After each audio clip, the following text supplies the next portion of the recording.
Ron's childhood home was situated on the corner of Elizabeth and William Street, Tanunda, opposite the town oval. He attended Tanunda Primary School and Muriupta High School, St Paul's Church and Sunday School. Ron's first job was as an apprentice at Coal's Bakery, Murray Street, Tanunda, where he learned the art of bread making, pastry and yeast cookery. He enjoyed motorbike rides to the Barossa Hills, where they would park their bikes and walk across the hills overlooking the Barossa Valley. Ron was a member of the Tanunda Town Band for several years and played the bass drum. He completed national service training with the Army. He purchased a vineyard on Research Road and survived the Vine Pool experience. Ron worked at Adelaide Brighton Cement Works in Angaston as a burner on the kilns and became the controller of the computer system. Ron excelled in seeking knowledge, talking with neighbours and friends about how grape yields could be improved. Although Ron was quiet by nature, he had great general knowledge, was a good listener and caring friend.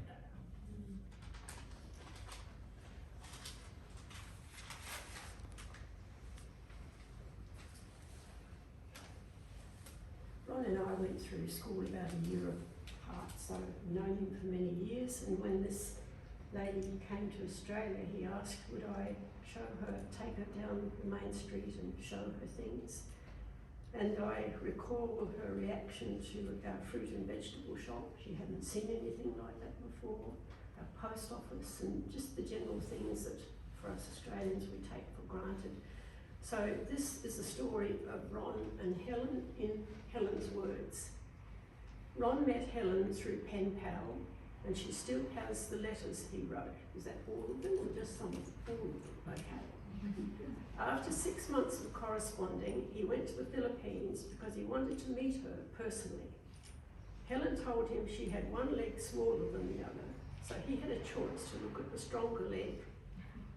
Helen asked him, why do you want to marry a cripple? Ron replied, I will marry you because you can't run. It will be easy to catch you.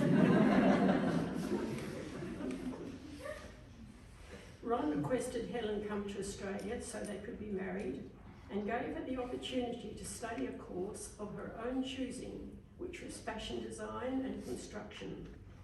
Ron encouraged her enthusiasm, and the outstanding award and diploma attained was an indication of her desire to sew for and serve friends and people in the Barossa and surrounding areas. Ron and Helen married on December the 22nd, 1989, so they had 32 years together and have helped 18 family members to obtain successful occupations. 21 years ago, they built their home on Smythe Road, which was the property of Ron's great-great-grandparents for 130 years. Here Ron continued making things, mending things, and helping others in his retirement. Ron had a premonition of his impending death. He was born on December the 15th, 1937, and died on Tuesday, the 10th of August, following a cardiac arrest. Helen says she is so grateful that despite her disability, Ron loved her, and she returned his kindness with love, care, and empathy.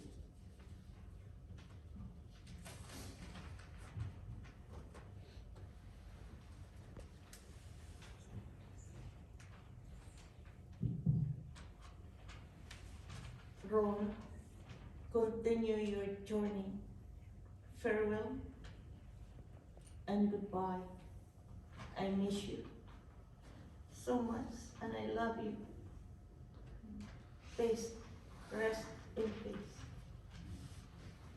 And I would like to say thank you to all of you that you attended the funeral of Ron. And I'm so grateful that I have a really good friends that support me and comfort me. And thank you so much, Destiny, from the depth in my heart. Thank you.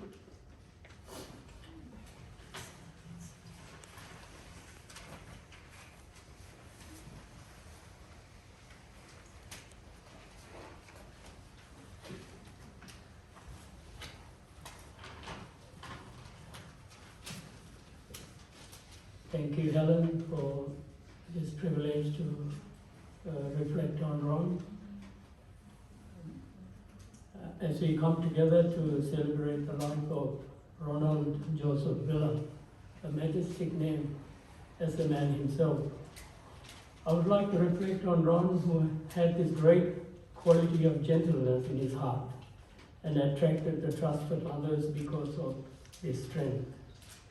He was well aware of the needs of the people around him and was always willing to help in whatever way he could.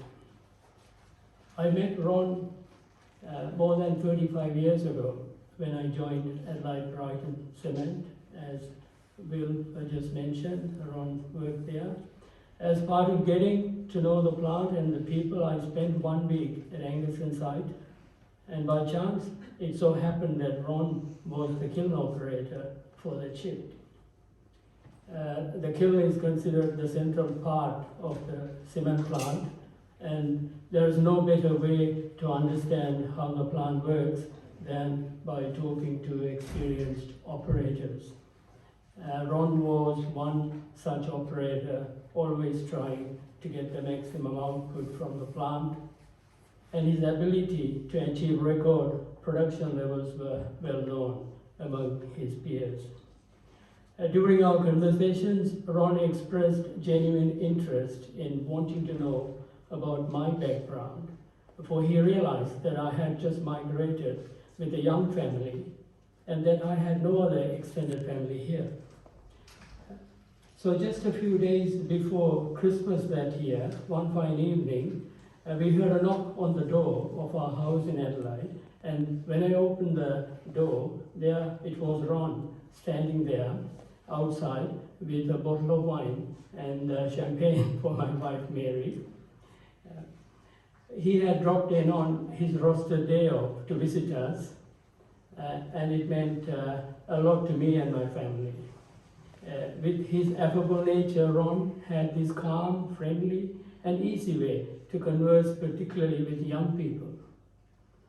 It didn't take long for my children to sit next to Ron and have a conversation. This was, of course, well before Helen came into his life.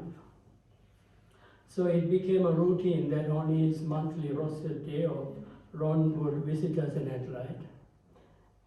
Ron was a great inspiration to our children. This tradition continued whenever it was possible, even after Ron and Helen married, and we have fond memories of the time we spent together. As the saying goes, do good and good will come to you. Ron and Helen practiced that truly by helping new families that came in contact with them and into their life.